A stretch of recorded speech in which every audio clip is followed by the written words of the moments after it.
Bom dia, Shalom, a graça e a paz do nosso Senhor Jesus Cristo também. Estamos aí para mais uma reflexão. E a reflexão de hoje será sobre a ceia do Senhor. Não podemos falar da ceia do Senhor se antes não falar da Páscoa. Todos nós conhecemos a história da Páscoa, né? Aconteceu ali no Egito, onde Deus levou a última praga e mandou Moisés anunciar àquele povo que matasse um cordeiro, pegasse o sangue do cordeiro e passasse ali nos umbrais da porta, que naquela noite o espírito da morte iria passar sobre todos os primogênitos ali no Egito. E a casa que estivesse ali a marca do cordeiro, do sangue do cordeiro, ele passaria por cima. É por isso que é o nome Pessah, Páscoa. E depois que aconteceu tudo isso, né, a Bíblia relata que matou todos os primogênitos, inclusive o filho de Faraó. Depois o pessoal saiu do Egito. Pois tem o nome Passagem, né? Tem o nome Passagem. E ali, depois que eles saíram do Egito, Deus mandou Moisés anunciar ao povo para fazer essa cerimônia todos os anos, para matar um cordeiro, pegar pães ázimos e ervas amargas e fazer esse cerimonial para sempre, eternamente. Aí acontece lá em Israel, até o dia de hoje, muitos comemoram a Páscoa dessa maneira, diferentemente do que as pessoas hoje aqui no Brasil comemoram. Aí Jesus, por ser judeu, filho de uma judia, né, Maria, criado por José, judeu, ele participava das cerimônias. Jesus, quando tinha 12 anos, ele foi à festa de Páscoa, né? E ali ele instruiu os mestres. Então Jesus, ele era judeu e participava. Ele foi circuncidado, participava das festas judaicas, né? A festa do tabernáculo, a festa de Pentecoste e também a Páscoa, que era uma cerimônia. Aí quando Jesus fez a entrada triunfal, aí decepcionou a muitos judeus, inclusive as demais religiões que já perseguiam Jesus para o matar. Mas aquela entrada triunfal de Jesus ali foi o cúmulo para eles. Ali Jesus anunciou o Messias. Eles esperavam o Messias de outra maneira, que viesse montado em um cavalo árabe, ou o Rei dos Reis, Senhor dos Senhores, resolveu os problemas políticos e religiosos naquela época. E de repente entra Jesus desmontado em um jumentinho e ali decepcionou muita gente, inclusive as facções religiosas, fariseus, saduceus, amorreus, enfim. E ali eles procuraram matar. Aí as facções religiosas, né? Anás, Caifás, Pilatos, tentaram matar. E ali Jesus, sabendo que iria ser morto, ele chamou os seus discípulos e ali ele realizou uma ceia diferente da Páscoa. Ele falou: agora eu serei o cordeiro, eu serei morto, assim como profetizou Isaías, que ele seria levado para o matadouro e nada iria falar.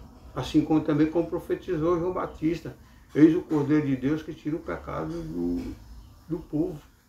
E ali Jesus ceiou e ali Jesus reuniu os seus 12 discípulos e falou para fazer isso em memória dele, que ele iria ser morto, ele iria ser o cordeiro, e ali pegaria o pão, que representaria o corpo de Cristo, e o sangue, que representaria o sangue dele, e ceasse em memória de mim, conforme está lá em Coríntios, 1 Coríntios 11, 26, 29, onde diz: porque todas as vezes que comerdes esse pão e beberdes esse cálice, anunciais a morte do Senhor, até que venha. Portanto, qualquer que comer este pão ou beber o cálice do Senhor indignamente, será culpado do corpo e do sangue do Senhor. Examine-se, pois, o homem a si mesmo, e assim coma deste pão e beba deste cálice. Porque o que come e bebe indignamente, come e bebe para a sua própria condenação, não discernindo o corpo do Senhor. Veja só, aqui foi a instrução de Jesus, falando sobre isso. Aí o apóstolo Paulo falou para o pessoal de Corinto como deveria ser, porque as pessoas estavam participando da ceia relaxadamente, comiam e bebiam, em suas casas, depois ia para o templo. Outros faziam a cerimônia no templo, cada um levava um prato, comida, bebida e faziam ali. Aí ele instruiu, não, quando vocês quiserem comer, comem em suas casas moderadamente, e aqui vai participar apenas do pão e do vinho, que simboliza o corpo e o sangue de Cristo. E ali ele deu a instrução. E disso, amado, que nos lembra toda a celebração da ceia do Senhor. Toda vez que reunimos, tem igreja que é de mês em mês, outras é toda vez que reúne, enfim, cada um escolhe a maneira de como celebrar a ceia. Por isso, toda a celebração da Santa Ceia se torna expressamente a proclamação da morte do Senhor. Não é como muitos comemoram hoje, né, regado aí de bebida, comida, de peixe. Não é mesmo? E aliás é bem claro, porque todas as vezes que comeis esse pão e bebeis o cálice, anunciais a morte do Senhor até que ele venha. É importante que citamos a afirmativa central da frase com todos os seus impactos. Até que ele venha, comemorar apenas a ressurreição e a morte de Cristo, ou seja, a morte e a ressurreição de Cristo. Fazer isso sem memória. Ele já morreu, ele já ressuscitou. Amada, a morte do Senhor não é uma obviedade. Nossos hinos de Natal enaltece o milagre. Ele se fez pequeno, menino, que a tudo sustém sozinho. Contudo, é muito mais inusitado que experimenta a morte aquele que, na verdade, é o Kyrios, o divino Senhor do universo. Amado, a morte e tudo o que está relacionado com a morte encontra-se em tamanho contraste com o Deus vivo, que o sumo sacerdote da antiga aliança nem sequer podia participar das exequias de seus pais, para não entrar em contato com qualquer coisa que se chame morte. Afinal, a morte é o salário do pecado. O salário do pecado é a morte, conforme Romanos 6, 26. Jesus não foi pecador, mas pagou o alto preço na cruz do Calvário, levando sobre si os nossos pecados, os nossos e as nossas transgressões. Morte e pecado. Hebreus 2,14 diz: tem a mais estreita relação entre si, e agora o verdadeiro sumo sacerdote, o Senhor, o Filho do próprio Deus, o Santo, sem pecado, deve não apenas tocar a morte, mas pessoalmente sofrer a morte. Isso é inconcebivelmente terrível, e não obstante, representa por isso nosso resgate da merecida morte. Então Jesus ali, sem nenhum pecado, teve que pagar um alto preço na cruz do Calvário pelos nossos pecados. Por isso, justamente o corpo da alegria festiva deve recordar o inimaginável episódio do sangue derramado. Então, a comemoração é sobre a morte de Cristo, o alto preço que ele pagou na cruz do Calvário, e a ressurreição. O sangue derramado. Por outro lado, o sangue derramado e a morte amarga se tornam para nós uma alegria profundamente grata. É o momento de nós nos alegrarmos pelo alto preço que foi pago. Ali foi consumado, nós não devemos mais nada a Satanás, foi tudo pago. Toda a celebração da ceia do Senhor, amado, unifica o que não pode ser unificado, a morte do Senhor, e por isso, maldição e bênção, juízo e graça, extrema humilhação e máxima exaltação. Em decorrência, a celebração da ceia do Senhor é também palavra da cruz. E essa palavra é proferida na celebração da ceia, não apenas por mensageiros isolados, não apenas pelo dirigente litúrgico da cerimônia, mas por todos os participantes do meio de seu lar. É por comer e beber anunciar a morte do Senhor, diz Paulo a todos os membros da igreja encontrados. Então é anunciar a morte do Senhor, participar todos ali do pão e do vinho. O pão representa o corpo e o vinho o sangue. Essa proclamação da celebração da ceia, mas acontece até que ele venha. É eterno, é para sempre. Isso não visa somente constatar o óbvio de que a celebração termina com a vinda do Senhor. E tampouco visa apenas exortar que até lá não seja deixado de lado. Não pode parar de comemorar a cerimônia da ceia. Pelo contrário, o adendo deve apontar expressamente ao fato de que o Senhor, cuja morte está sendo anunciada, é o Senhor vivo e vindouro. Novamente mostra-se o elemento escatológico, permanente de toda a fé e vindo dos primeiros cristãos. E o que ali foi exposto. Também na ceia do Senhor, o olhar não está apenas voltado para o passado, por mais que ela seja celebrada em memória. A ceia dirige-se o olhar para frente, rumo ao dia do Senhor, quando Jesus há de celebrar de maneira plena e consumadora o banquete festivo do reino com os seus, numa alegria inefável e eterna. As bodas do Cordeiro será celebrado um dia, juntamente com Cristo e os remanescentes, os seus seguidores. Foi assim que o próprio Senhor instituiu a ceia. Nem Paulo, nem os coríntios podem dispor dela, pois, no entanto, uma igreja a celebrar isso tem de acontecer de modo digno, de conformidade com sua instituição. E o apóstolo Paulo, ele expressa iniciando a frase seguinte com enfático: por isso, quem comeu o pão ou bebeu o cálice de uma maneira indigna, torna-se culpado do corpo e do sangue do Senhor. Quem comer indigno e pecado. O Senhor lhe dá a oportunidade, naquele momento da ceia, de você se arrepender.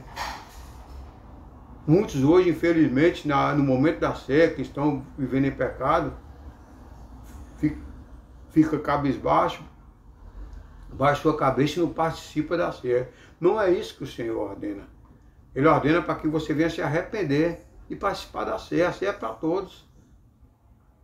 Então é um momento que ele dá para a pessoa se arrepender e participar da ceia. Mas, infelizmente, muitas pessoas não entendem o recado de Jesus. Ali no momento da ceia, ela está vivendo a vida em pecado, o que ela faz? Fica envergonhada, fica cabisbaixa e não participa da ceia. Isso é vergonhoso para a pessoa e também para Deus, porque ele está dando a oportunidade da pessoa ali se arrepender. Por isso, quem comeu o pão e bebeu o cálice do Senhor de maneira indigna, torna-se culpado do corpo e do sangue do Senhor. Então, é o momento de você se arrepender e participar da ceia. Jesus quer que você participe.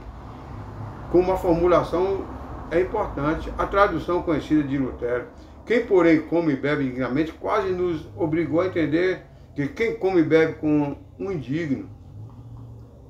Quantas pessoas não se torturaram amargamente com a pergunta se são indignas? O Senhor não quer que ninguém seja indigno. Nós somos dignos pelo alto preço que foi pago ali na cruz do Calvário. E se com a sua participação na Santa Ceia estão pecando contra o corpo e do sangue do Senhor, desse modo foi-lhe infundido nos corações o medo da Santa Ceia, de maneira que atenderem ao convite do Senhor Jesus o mais raramente possível, nunca. Ali é uma oportunidade, é um momento que o Senhor está te dando para você participar da ceia dele. Amém, amado? É o momento que ele está dando para participar da ceia dele.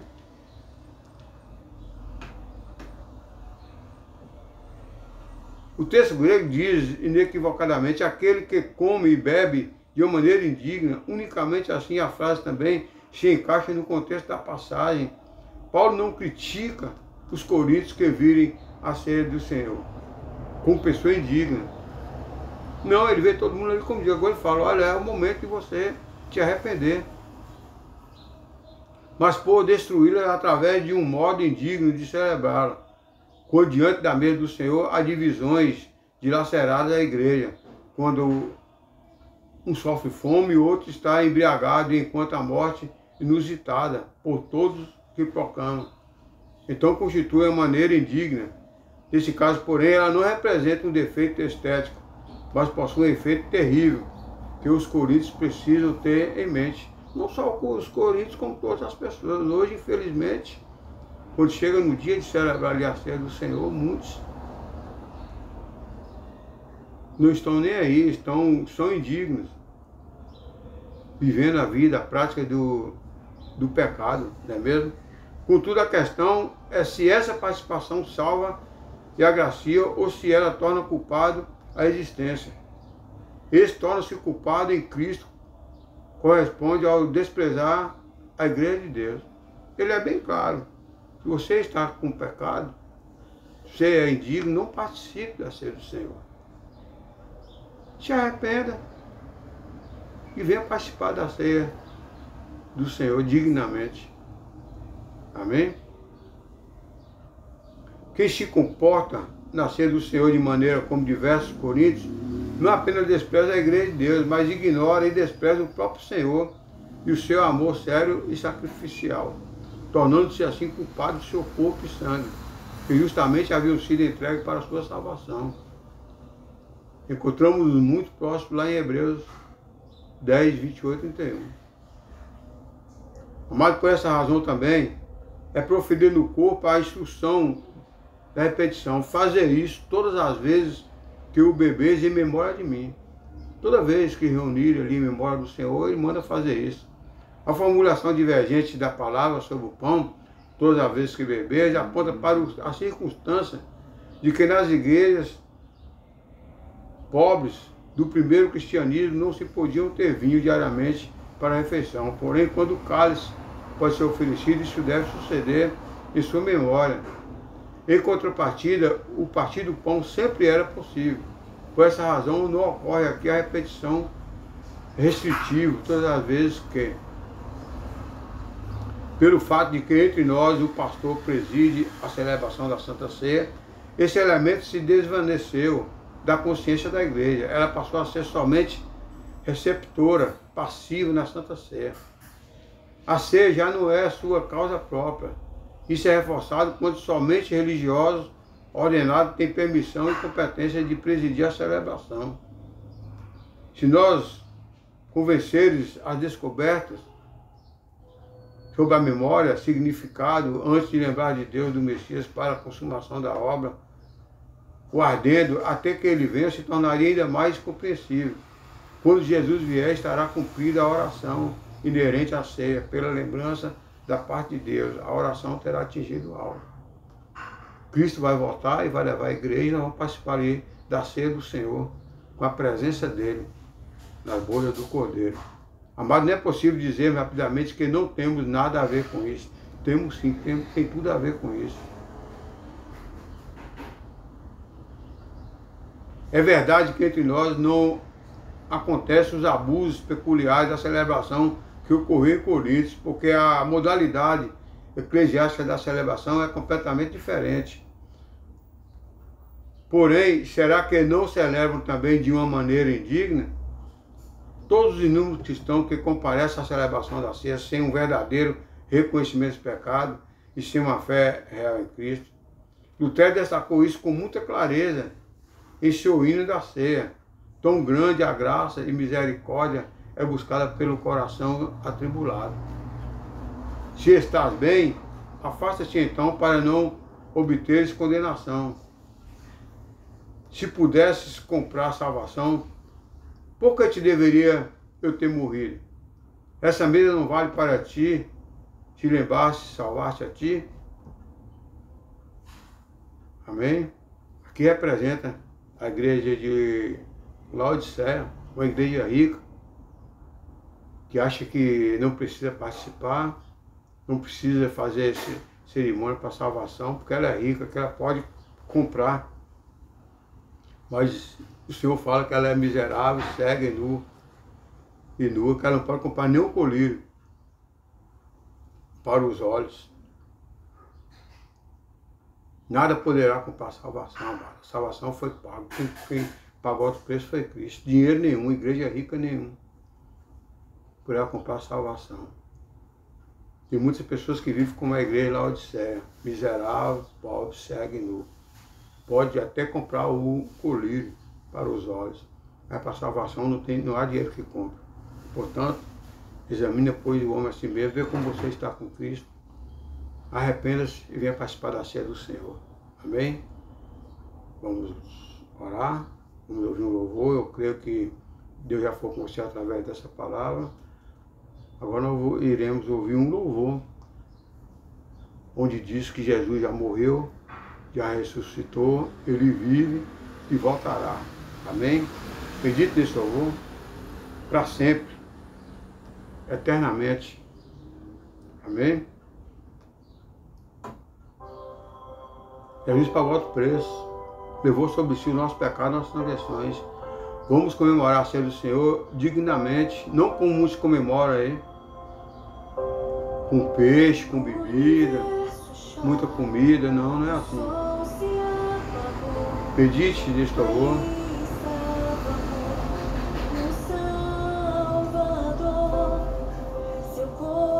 Ele morreu, estava morto na cruz, mas ele ressuscitou. Medite neste louvor. Vamos orar, amém? Maravilhoso Deus, mais uma vez te damos graças, te louvo, te agradeço ali pelo alto preço, Pai, que o Senhor pagou ali na cruz do Calvário, levando sobre si o nosso pecado, as nossas transgressões. Tu foi o Cordeiro que tira o pecado do mundo. Tu morreu, mas ressuscitou ao terceiro dia, voltou para o Pai, prometendo voltar, prometendo um dia preparar a mesa para todos nós, para cearmos juntos, ali nas bodas do Cordeiro. Eu creio que irá acontecer, creio que irei participar.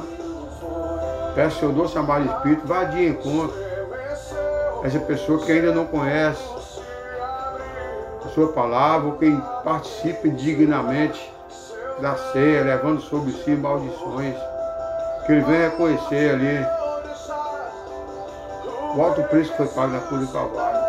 Venha fazer sempre isso em memória de ti, comendo do pão que representa o seu corpo, do sangue, do vinho que representa o seu sangue, e que nós venhamos ser alimentados e purificados pelo seu corpo, pelo seu sangue. Eu te louvo e te agradeço, Pai, por tudo que tens feito, que está fazendo, e creio que muito o Senhor irá fazer por cada um de nós. A ti toda honra, toda glória, exaltar é teu santo nome. Amém e amém. Amém, amados? É isso aí. Morreu, pagou um alto preço, levou sobre si nosso pecado, nossa iniquidade, ressuscitou. Ele vive, ele está à destra do Pai. Foi preparar um lugar para vir buscar a igreja. E ele quer cear conosco as bodas do Cordeiro. Portanto, arrependa-se, participe dignamente da ceia e não indignamente, como muitos participam aí, comendo peixe, bebendo, zombando. Temos que fazer isso em memória à morte e à ressurreição de Cristo. Amém? Esse é o significado da ceia. A Páscoa já aconteceu lá no Egito. A ceia é a morte de Cristo, o Cordeiro foi ele. Não é coelho, não é chocolate, não foi doce, foi amargo, foi doloroso. Amém? Portanto, arrependa-se. Venha participar da ceia dignamente. Lembre-se, Jesus nos ama e quer que nós venhamos participar da ceia dele, na ceia do Cordeiro, na boda dos Cordeiros. Portanto, não se deixe enganar por Satanás. Ele não quer que você venha participar da ceia do Senhor. Ele não quer que você venha participar dessa ceia, as bodas do Cordeiro, juntamente com Cristo. Não se deixe levar. Lembre-se, Jesus nos ama e Satanás nos odeia. Portanto, tenha um bom dia, fica na paz. Ele ressuscitou, vencemos com Cristo. Com Cristo nós somos mais que vencedores, vencemos. Aleluia, glória a Deus. Tenha um bom dia, fica na paz.